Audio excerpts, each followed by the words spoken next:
The hero's journey continues as our favorite band of mischievous mercenaries face the ultimate challenge, the Chroma Conclave.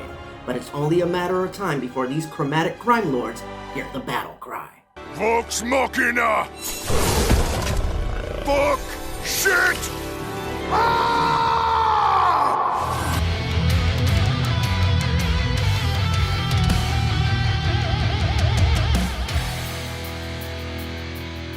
Greetings fanboys and fangirls, I'm Erod and I'm the Blockbuster Buster, and it has been an incredible year for Critical Role. Not only has The Legend of Vox Machina become a legitimate hit, but our merry band of tabletop gamers have signed a multi-year deal with Amazon Studios to create content for them, which includes, but is not limited to, producing a Mighty Nine animated series. But enough about the future, this video is about the present, and before we get to that, the usual disclaimers. There will be spoilers ahead, so if you haven't seen The Legend of Vox Machina Seasons 1 and 2, you might want to stop the video here, now. I figure everyone should know this by now, but just in case, The Legend of Vox Machina is an adult animated series. It contains a little bit of nudity, a fair amount of gore, and lots of curse words. What does fuck you mean? So if you are sensitive to any of this, you might want to stand clear. Alright, now that that's out of the way, let's jump right in. The plot. After defeating the dragon Brimscythe and liberating the city of Whitestone from the Briarwoods, our heroes are named the Defenders of the Realm. But the celebration is short-lived, as the rest of Brimscythe's brethren show up to finish what the Iron Storm started. This is the Chroma Conclave, a conglomerate of chromatic dragons band together for the sole purpose of becoming the dominant race. Faced with the ultimate challenge, our heroes must go on an arduous quest to find a way to stop the Chroma Conclave and save the world. They're destroying Taldore, killing innocent people. This isn't about money. This is about saving lives. Character design and animation. While Season 1 stuck mostly to Taldore and Whitestone, in Season 2, our heroes travel to multiple distinct locations, like Vasselheim, Pyra, Rhineclef, the Fey Realm, Singorn, and Westrom, all of which were beautifully recreated, and I can't give the team at Titmouse Incorporated enough compliments. Once again, I have to sing praises for the show's character designer, Phil Barusa, for bringing even more beloved Critical Role characters to life with his eclectic design style, making even the silliest NPC dynamic. My favorite of his new designs is Kevdak, who is supposed to be a big intimidating motherfucker, and boy did Phil deliver. And on the subject of intimidating, holy shitballs on a Monday is the Chroma Conclave badass. I understand that their design was a long process that concluded with Christine Bayan creating the finalized designs, and her hard work is very apparent, as not only is each member of the Conclave distinct from one another, but these are flat out some of the absolute best looking dragons I have ever seen on any TV or film production. Just simply amazing design work.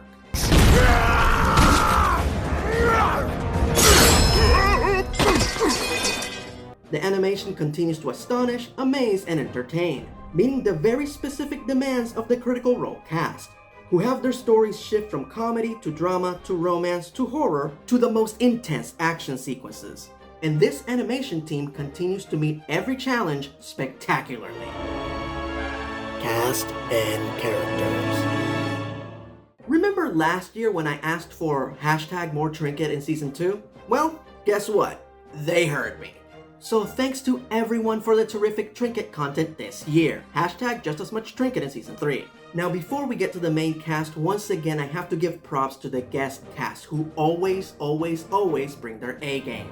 Sumali Montano, Alana Eubank, Robbie Damon, Janet Barney, Fred Tatasciore, Courtney Taylor, Tony Plana, Troy Baker, Indira Varma, Stephanie Beatrice, Cheech Marin. It's a tsunami of terrific talent in every single scene, and I couldn't be more grateful. Now there are a few that I do have to highlight, namely Will Friedle as Kasha Vesh and Mary Elizabeth McGlynn as Zara Hydras. Now why is it such a big deal for these specific actors to be playing these characters? Because they are the only guest stars that, like the main cast of the show, created their own characters. Why? Because they were also guest stars during the campaign. That's right, Mary Elizabeth McGlynn, the voice director for The Legend of Vox Machina, has been with this group almost from the beginning. And listening to her play her own PC is beyond cool.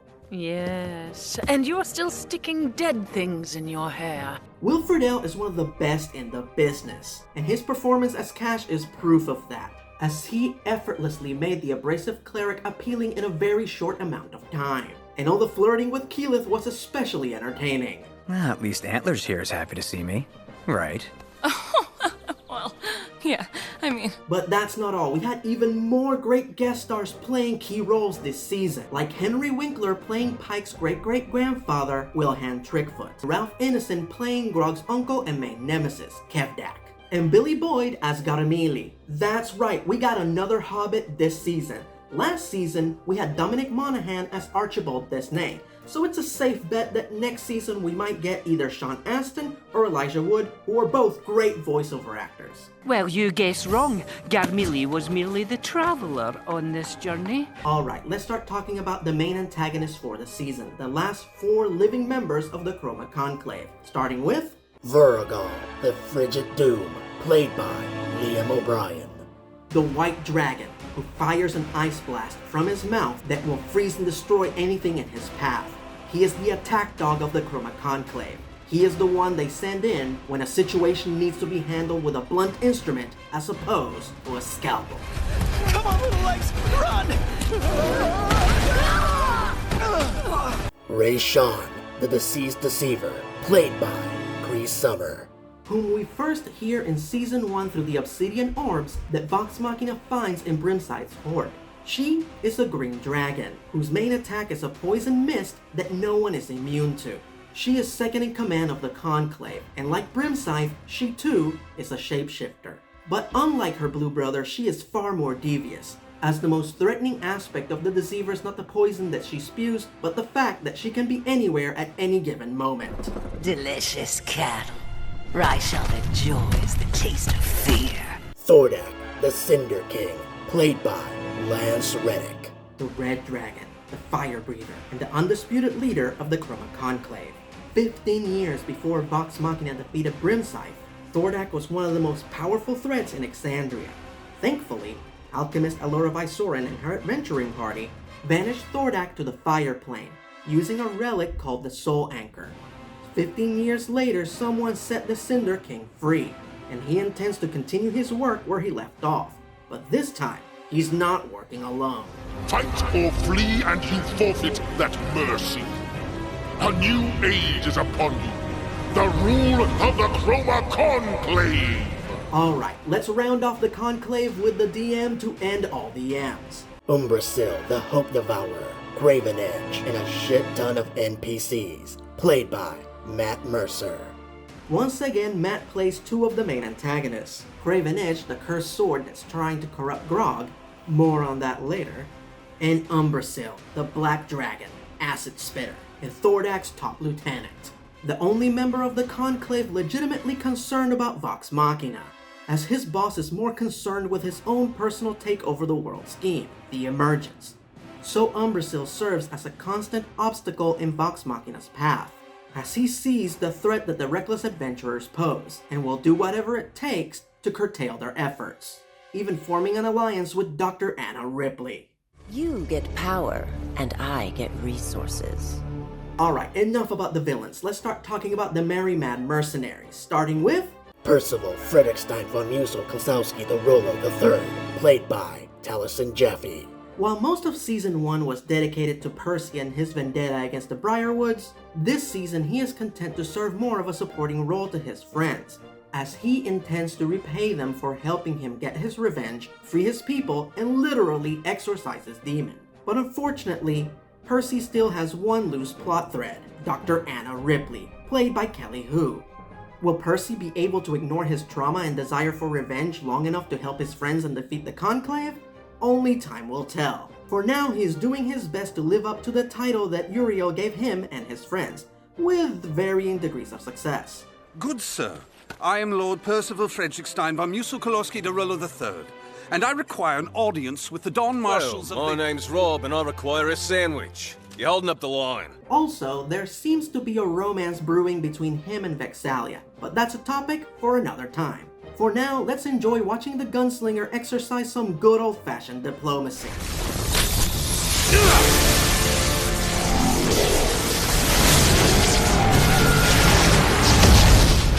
Nick Trickfoot, played by Ashley Johnson. Pike was one of the few members of Vox Machina who got a character arc last season, that of finding her faith. And now that that arc is complete, she has fully accepted her role as Vox Machina's cleric and spiritual expert, a job that she takes very seriously. This is a temple. Oh, who's standing right in front of you? Yeah, me, a holy person. I got this. Always fighting to keep her friends on the right path, even if that path is not the easy one. Just like Percy, a romance is also hinted at with Pike, but this time with Scanlan. But if the gnome bard is ever able to put his debauchery aside long enough to be worthy of Pike, that is left to be seen. For now, the one thing that we know for sure is that the holy gnome is proud to kick ass in the name of the Everlight.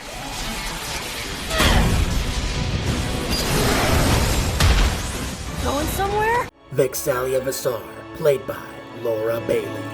This season we learned that while Vex and Vax grew up in the lap of luxury in the elven city of Singorn, their lives were definitely not ideal, as they are half-elves, meaning that they have a human mother and an elven father, and they spent the first 10 years of their lives growing up in a quaint little village with their mother, until it was discovered that their father was none other than Ambassador Sildor Visar, played by Troy Baker. And the moment that he discovered that he had children, he had them move to the city of Singorn to live with him, where the twins had a very difficult time both fitting in and gaining the affection of their father. Two endeavors that proved to be futile, so they ran away and became the adventurers that they are today. But what very few know is that Vex secretly clamors for the affection that her father never gave her. Your father really is quite the, Bag of cocks? Yeah. Pretty much. Inevitably, she decides to direct her affection towards someone who deserves it. This is your heart. My heart. My heart is someone else's. Keyleth of the Arashari, played by Marisha Ray. As we delve into Keyleth's past, we discover that the reason why she was so adamant to go in her Aramente was because her mother, Villia, played by none other than Janet Varney, which is the most perfect casting ever, went on her Aramente and never returned. So the shy druid is trying to do what her mother seemingly couldn't, in an effort to honor her. In Season 1, Keyleth's arc was that of learning to believe in herself. And now that she has gained that confidence, it's only a matter of time before she has to apply it. Something which is beautifully illustrated this season when our heroes go to aid the citizens of Pyra against the forces of the Fire Plane, a situation that Keyleth was literally made for.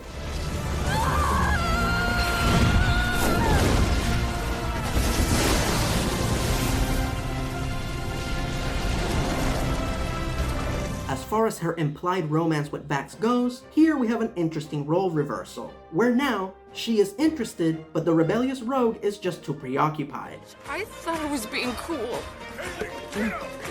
But Keyleth is not one to let disappointment get her down, as she has conformed beautifully in her role as the definitive heart of the team. I'm unfamiliar with a Vox Machina. Oh, we're a Vox Machina. We are Vox Machina. Scanlan Shorthalt, played by Sam Riegel. While in Season 1 the Scan Man was portrayed as nothing more than comic relief, in this season we learned that while the Gnome Bard has enjoyed many sexual escapades, he has never actually had a meaningful relationship. And right when the singer of silly songs is about to give up on any such prospects, he discovers that he has a daughter. Yeah, there's a lot of illegitimate children this season. Yes, Scanlan has a daughter, Keely, played by Eileen Fraziosi, who deals Scanlan a lot of harsh truths, including that the reason he doesn't have anything permanent in his life, including somebody who loves him, is because he never commits.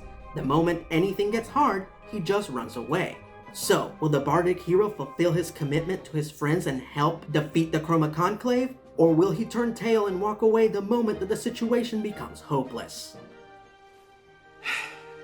Yeah, alright. Let's do it. After all, I can't do my world tour without the rest of the band. Vexildan Visar, played by Liam O'Brien. In Season 1, Vax appears to be the most even-tempered member of the group, never letting his emotions get the better of him. Here, we learn that he does have a chink in his emotional armor, namely when it comes to matters dealing with his sister. Something that is 100% clear when Vexalia is killed in the tomb of Pervan, and Vax immediately pledges his life to the Matron of Ravens to bring her back. Take me instead, you raven bitch! And so his arc becomes that of accepting his fate. Does he keep resisting his benefactor, or is he brave enough to let things happen? Ultimately, he learns that it's better to take a leap of faith than to constantly live in fear. Grog Strongjaw, played by Travis Willingham. One of the main arcs of Season 1 is that of Vox Machina learning that they are better together. This is re-established and reinforced perfectly through Grog's character arc this season.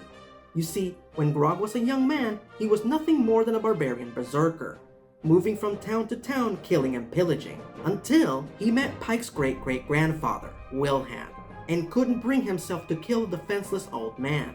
A decision he paid for dearly. But kindness begets kindness, cause while his herd left him for dead, Wilhan returned with his great-great-granddaughter, Pike, and saved Grog's life.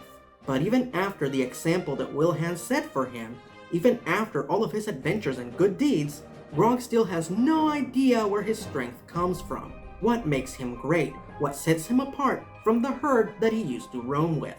And he erroneously believes that his might comes from his weapon, in this case, the cursed sword Craven Edge, which he acquired from Silas Briarwood. But this, like Percy's cursed pepperbox, only leads to pain and suffering and some major setbacks, that were thankfully remedied by Wilhan. I gotta swallow that. In the end, Grog decides to face his demon, by challenging the very man who turned him into a monster and then left him to die, his uncle Kevdak, played brilliantly by Ralph Ennison, and it is only then that he realizes that his strength comes from his friends. I would like to...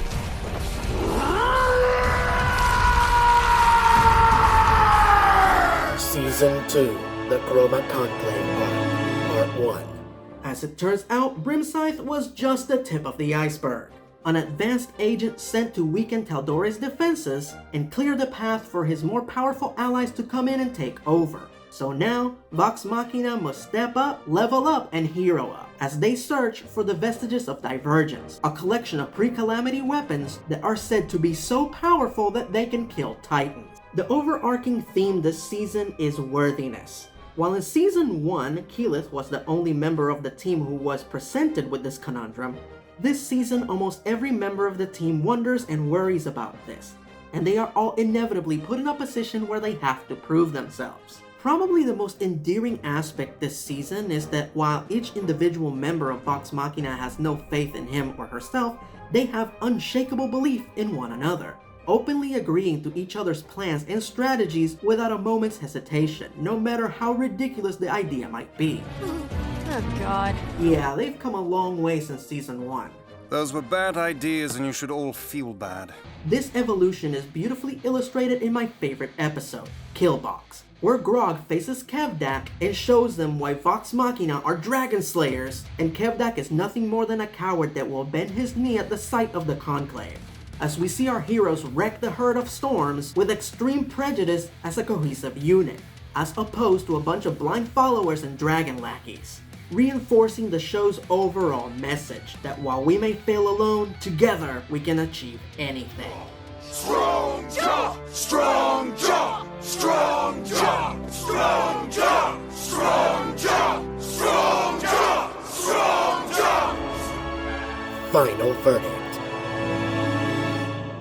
Once again, the partnership between Critical Role, Titmouse, and Amazon Studios has proved to be a winning one, as they have delivered yet another extraordinary season of this extraordinary show. So, is Season 2 better than Season 1? I would say they are about the same quality, and the only thing that was made bigger or improved upon were the stakes. But that is to be expected in any continuation. I think the most important takeaway from this is that in Season 1, the creators miraculously managed to cram hundreds of hours of gameplay into a 12-part cohesive story. And somehow, someway, they managed to do it again for Season 2. So if that doesn't impress you, I don't know what will. I got a beard! So it should come to no one's surprise that Season 2 has in no way changed the show's overall score. 10 points on their badassitude meter. Grab yourself some ale, have yourself a bidet, and give it a watch. So, will Vox Machina defeat the rest of the Chroma Conclave? What are Ripley's true intentions? And is anybody gonna do anything about the spinning ball of doom under Whitestone? We're just gonna have to wait to find out, but if this show has proven anything, is that new episodes are worth the wait. Until then, I'm Erod, and I'm the Blockbuster Buster. And don't fret, it's almost Thursday.